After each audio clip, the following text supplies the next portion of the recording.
नमस्कार दोस्तों, मैं लक्ष्मी सिंह एक बार फिर अपने चैनल कैलिबर अड्डा फैमिली में आपका स्वागत करती हूँ। आज हम लोग कंपाउंड इंटरेस्ट शुरू करने जा रहे हैं, जिसको हिंदी में कहते हैं चक्रवृद्धि ब्याज।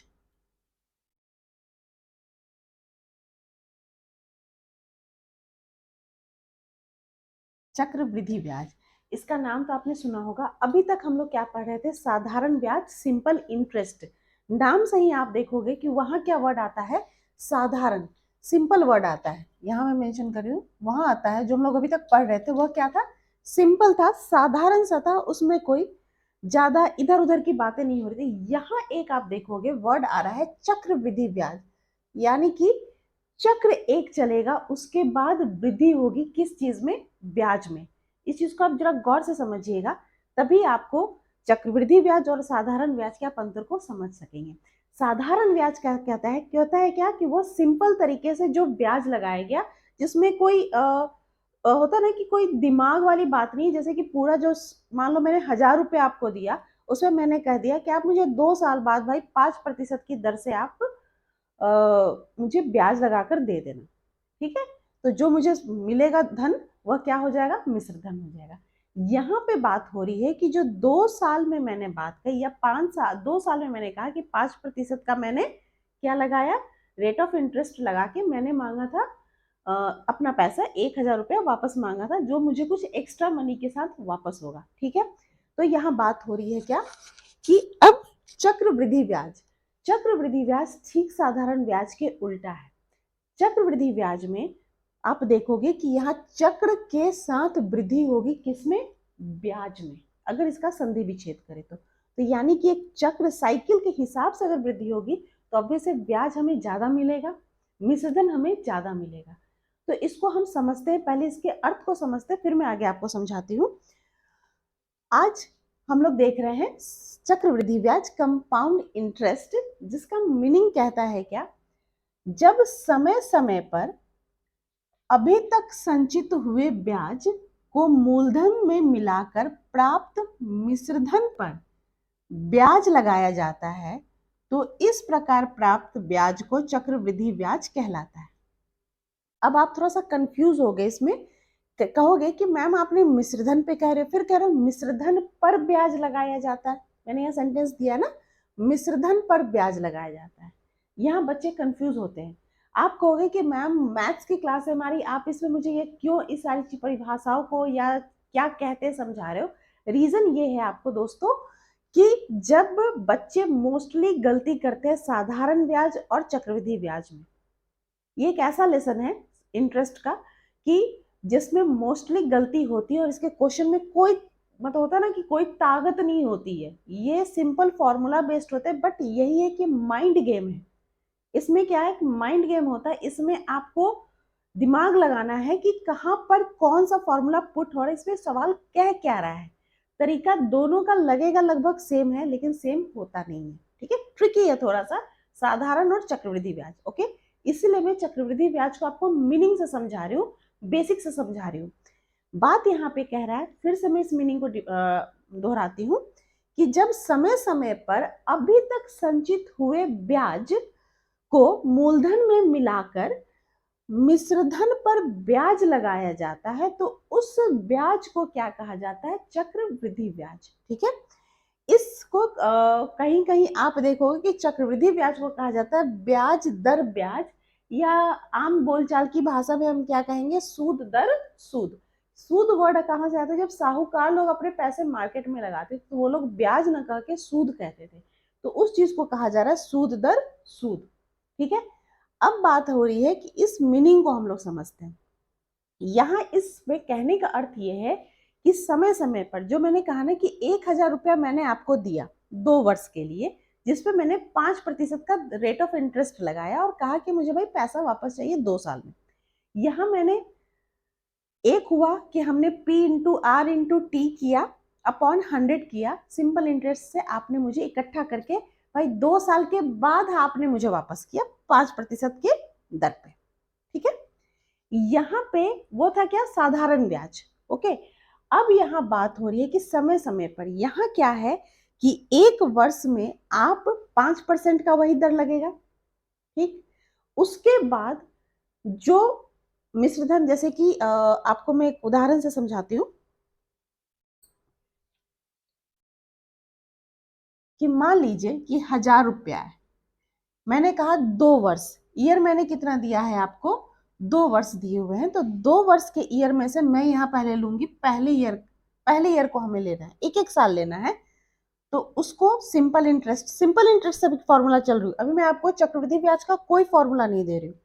एक साल में मुझे जो लगेगा, इंटरेस्ट वही है 5, रेट ऑफ इंटरेस्ट 5% ही है हमारा, ठीक है। तो यहाँ पे ये हो गया मेरा एसआई, एसआई ही लगेगा। सॉल्व करेंगे, कितना मिला मुझे, 50 रुपया। ये 50 रुपया मेरा ऐड हो गया किसमें, अमाउंट, पहले साल के लिए अमाउंट है, ये फर्स्ट ईयर का अमाउंट है, ठीक है। फर्स्ट ईयर के अमाउंट में ये ऐड हो गया, तो कितना हो गया मेरे पास, 1000 + 50, यानी कि 1050 रुपए, ठीक। अब बात होती है क्या कि जो 1050 रुपया मिला, ये दूसरे साल के लिए, ये तो पहले साल के लिए मैंने निकाला ना, दूसरे साल के लिए यह जो होगा ये मूलधन हो गया।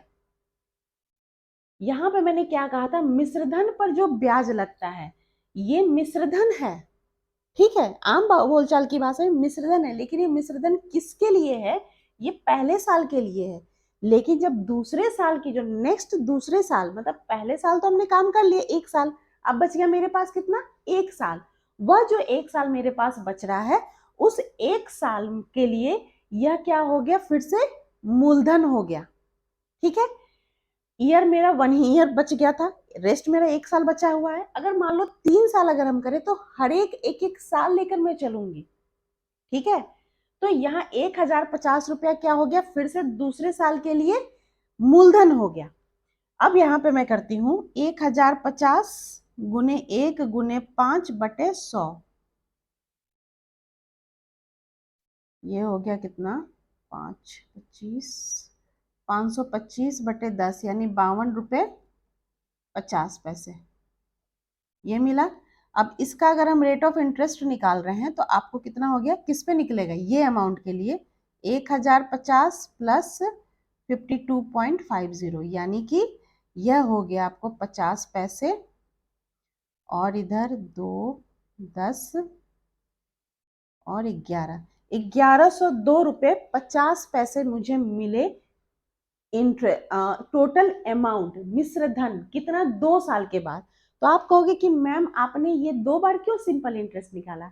दोस्तों, मैं एक बार में सिंपल इंटरेस्ट जो होता है ना, अगर मैं सिंपल इंटरेस्ट सिंपली इकट्ठे निकालती हूँ, आप देख लो, SI 1000 रुपीज पे 2 साल के लिए 5%/100, कितना मिला मुझे, 5 दूनी 10, 100 रुपए, ठीक है। यहाँ अमाउंट कितना हो गया, 1000 + 100, यानी कि 1100 रुपए मुझे मिला ना। सिंपल इंटरेस्ट अगर मैं डायरेक्ट 2 साल के लिए ले रही हूँ तो वहां मुझे कितना अमाउंट मिल रहा है, 1100 रुपए मिल रहा है मुझे, ठीक है। आप देख रहे हो ना बोर्ड में, आपको छोटा छोटा इसलिए थोड़ा दिखने में दिक्कत हो रही होगी। अगर मैं डायरेक्ट 2 साल के लिए निकाल रही हूँ तो वह क्या है, मेरा 1100 रुपए मिल रहा है, लेकिन अलग अलग मैं ईयर कर रही हूँ, मैंने 1 साल के लिए अलग निकाला, दूसरे साल के लिए फिर से मैंने अलग निकाला, तो मुझे कितना मिल रहा है, 1102 रुपये 50 पैसे, यानी मुझे 2.5 रुपए का फायदा हो रहा है यहाँ पे।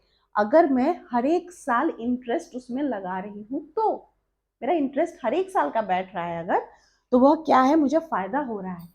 यही कंपाउंड इंटरेस्ट आपको बैंक में चलता है, जो हम लोग FD जमा करते हैं, उसमें कहता है क्या कि हर हमने 5 साल के लिए FD जमा कर दी बैंक में, तो वो 1000 रुपया, ये नहीं कि 5 सिंपल इंटरेस्ट वहां लगता है, कंपाउंड इंटरेस्ट वहां पर है, और वह आपको कहता है क्या कि हर एक साल बैंक जितना उसका परसेंट उसने बताया था, वो 8% या 5% या 6% जो भी है, वो बैंक हर एक ईयर देती है मुझे।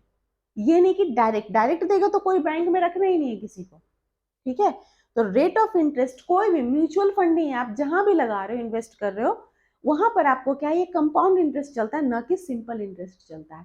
तो फायदा मुझे किसमें है? अच्छा, जो मैंने अलग अलग ईयर का भी आपको मैंने फॉर्मूला चक्रवृद्धि ब्याज का नहीं दिया, अभी मैं सिर्फ आपको सिंपल इंटरेस्ट के अकॉर्डिंग समझा रही हूँ कि सिंपल इंटरेस्ट के अकॉर्डिंग ही अगर चलते, हर एक साल का अलग अलग लगा रहे हैं, ठीक, तो उसके अकॉर्डिंग मुझे फाइनल जो अमाउंट मिलेगी वो मुझे ज्यादा मिलेगी comparison to direct simple interest का फॉर्मूला लगाते हैं। तो उसी बात को यहाँ पे मीनिंग में समझा रहा है कि जब समय समय पर, एक समय पे नहीं कह रहा है, समय समय पर, हर समय अंतराल पे, मैंने 1 साल का अंतराल है या 1.5 महीने 1.5 साल का है, 1 साल का अलग हो गया, आधे महीने 6 महीने का अलग हो गया, तो कहता है कि अच्छा आप देखना कि अगर आप बीच में पैसा विथड्रॉ भी करते हो अगर कहीं से, तो उसमें क्या है, फिर भी जितने समय के आपको पैसे का बना है, समझो आपने 2 साल के लिए पैसे लगाए लेकिन आपने 1.5 साल में पैसा विथड्रॉ कर लिया है किसी जरूरत के कारण, तो आपको 1 साल का तो बिना इंटरेस्ट और 6 महीने का जो आपने रखा था उसका भी इंटरेस्ट आपको मिलेगा, ना कि वो जो 6 महीना आपने नहीं रखा उसका नहीं मिलना, लेकिन जो 6 महीना आपने रखा उसका इंटरेस्ट आपको मिलना है। ठीक है, तो इस बात को ही कह रहा है क्या कि जब समय समय पर जो भी हम संचित करते हैं ब्याज, थोड़ी थोड़ी अमाउंट, हर एक साल हमने 50 रुपए संचित किया, तो वह आपको क्या हो गया, वह मूलधन में मिलाकर संचित किया हुआ ब्याज, ब्याज मूलधन में मिलाकर, ठीक है, मिश्रधन पर ब्याज जो लगता है उसको हम ये जो फाइनल यहाँ जो ये 52 रुपए 50 पैसे मिले, यह क्या मुझे मिला, चक्रवृद्धि ब्याज। चक्रवृद्धि ब्याज यहाँ पर क्या मिला, 52 रुपए 50 पैसे मुझे मिले।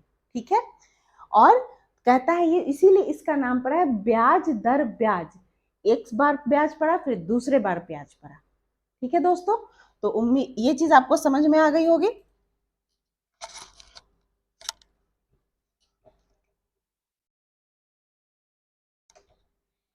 इसी कारण से इस कंपाउंड इंटरेस्ट को कहा जाता है, इसीलिए इस कंपाउंड इंटरेस्ट का नाम पड़ा है चक्रवृद्धि ब्याज।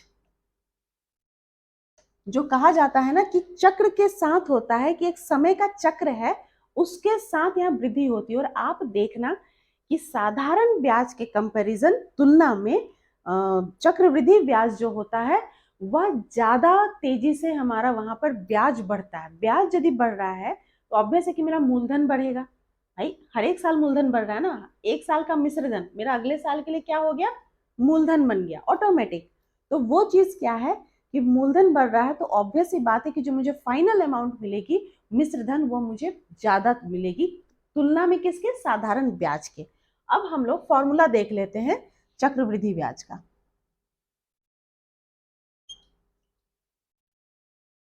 कंपाउंड इंटरेस्ट, तो कंपाउंड इंटरेस्ट के लिए पहले हमें इसका क्या देखना होगा फॉर्मूला, यहाँ पे दूसरे तरीके से अमाउंट, अमाउंट क्या हो गई, मिश्रधन, पी हो गया हमारा प्रिंसिपल, 1+R/100 अपॉन पावर में टी, टी हमारा क्या डिनोट कर रहा है, टाइम को, आर हमारा रेट को, पी क्या है, प्रिंसिपल यानी कि मूलधन अमाउंट को, एक किसको डिनोट कर रहा है, अमाउंट यानी कि मिश्रधन को।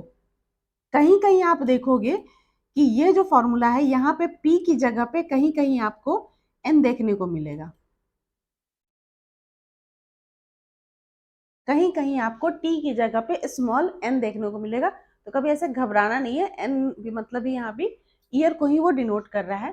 तो अब कंपाउंड इंटरेस्ट हम लोग जैसे सिंपल ही निकालते हैं, इंटरेस्ट कोई भी हो हम लोग क्या करते हैं, ऐसे लिखिए या हम लोग ऐसे लिख सकते ए माइनस पी।